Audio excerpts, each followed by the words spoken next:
This video sponsor by Bymot. இந்த ஆப்பில் நீங்கள் பர்ச்சேஸ் பண்ணக்கூடிய எல்லா ப்ராடக்ட்டும் உங்களுக்கு ரொம்ப மலிவான விலையிலே கிடைக்குது. இதில் நிறைய ஆஃபர்ஸ் அண்ட் கூப்பன்ஸ் ப்ரொவைட் பண்ணுறாங்க. இதோட லிங்க் உங்களுக்கு டிஸ்கிரிப்ஷனில் கொடுக்குறேன். தேவைப்படுறவங்க யூஸ் பண்ணிக்கோங்க.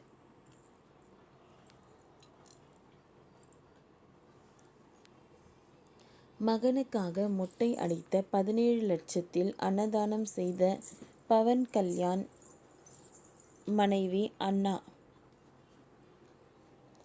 ஆந்திர துணை முதல்வர் பவன் கல்யாணின் மகன் வெளிநாட்டில் தீ விபத்தில் சிக்கி சிகிச்சை பெற்ற தற்போது இந்தியா திரும்பியிருக்கிறார்.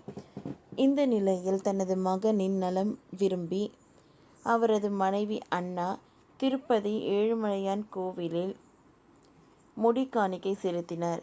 இந்நிலையில் மகனுக்காக தேவஸ்தானத்துக்கு 17 லட்சம் ரூபாய் செலுத்தி அன்னதானம் போட்டிருக்கிறார். அதுவும் பக்தர்கள் தன் கையாலேயே உணவு பரிமாறிய வீடியோக்கள் சமூக வலைத்தளங்களில் வெளியாகி உள்ளது. ஆந்திர திரையுலகில் பவர் ஸ்டாராக வலம் வந்தவர் பவன் கல்யாண்.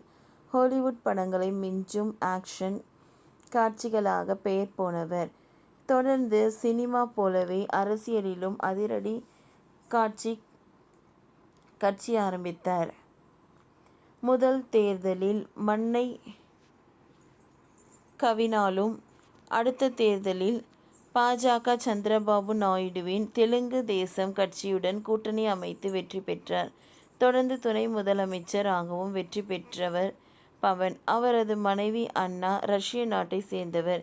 இந்த தம்பதியினருக்கு மார்க் ஷங்கர் என்ற மகன் உள்ளார். இந்த நிலையில் ஷங்கர் சிங்கப்பூரில் படித்து ஒரு நிலையில் சமீபத்தில் அங்கு நடந்த தீ விபத்தில் சிக்கி தீக்காயம் அடைந்தார். இந்த தகவலை கேட்டதும் பவன் கல்யாண் அனைத்து அரசு நிகழ்ச்சிகளையும் ரத்து செய்துவிட்டு உடனடியாக சிங்கப்பூர் சென்றார். அங்கு சிகிச்சை பெற்ற நிலையில் இந்தியா அழைத்து வந்து ஹைதராபாத்திலும் உள்ள பிரபலமான மருத்துவமனையில் அனுமதிக்கப்பட்டுள்ளார். அங்கு அவருக்கு தொடர்ந்து சிகிச்சை அளிக்கப்பட்டு வருகிறது. இந்த நிலையில் தனது மகன் உடல் நலம் பெற்று திரும்பினால் முடி காணிக்கை செலுத்துவதாக ஏழுமலையான் கோவிலுக்கு வேண்டியிருந்தார் அண்ணா. இந்த நிலையில் நேற்று முன்தினம் ஹைதராபாத்தில் இருந்து திருப்பதி திருமலைக்கு வந்த அவர் அங்குள்ள உறுதிமொழி பதிவேட்டில் கையெழுத்திட்டார். காரணம், வேற்று மதத்தை சேர்ந்தவர்கள் திருப்பதி ஏழுமலையான் கோவில் தரிசனம் செய்ய வேண்டும் என்றால் ஏழுமலையான் மீது நம்பிக்கை உள்ளது என்று திருப்பதி தேவஸ்தான பதிவேட்டில் கையெழுத்திட வேண்டும் என்பது விதி. தொடர்ந்து திருப்பதி திருமலையில் தனது உடல்நலம் பெற வேண்டி பக்தர்கள் வழங்கும் இலவச அன்னதானம் திட்டத்திற்கான செலவை ஏற்றுக்கொண்டார். அதற்காக 17 லட்சம் ரூபாய் காசோலையை தேவஸ்தான அதிகாரிகளிடம் கொடுத்து தொடர்ந்து தன் கையாலேயே பக்தர்களுக்கு அன்னதானமும் வழங்கினார்.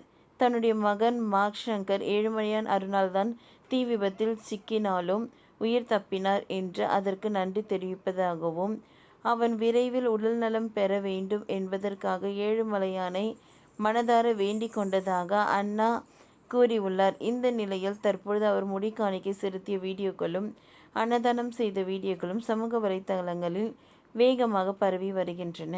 ஓகே ஃப்ரெண்ட்ஸ், இந்த வீடியோ உங்களுக்கு யூஸ்ஃபுல்லாக இருந்ததுன்னா லைக் பண்ணுங்கள், ஷேர் பண்ணுங்கள், சப்ஸ்கிரைப் பண்ணுங்கள். தேங்க்யூ.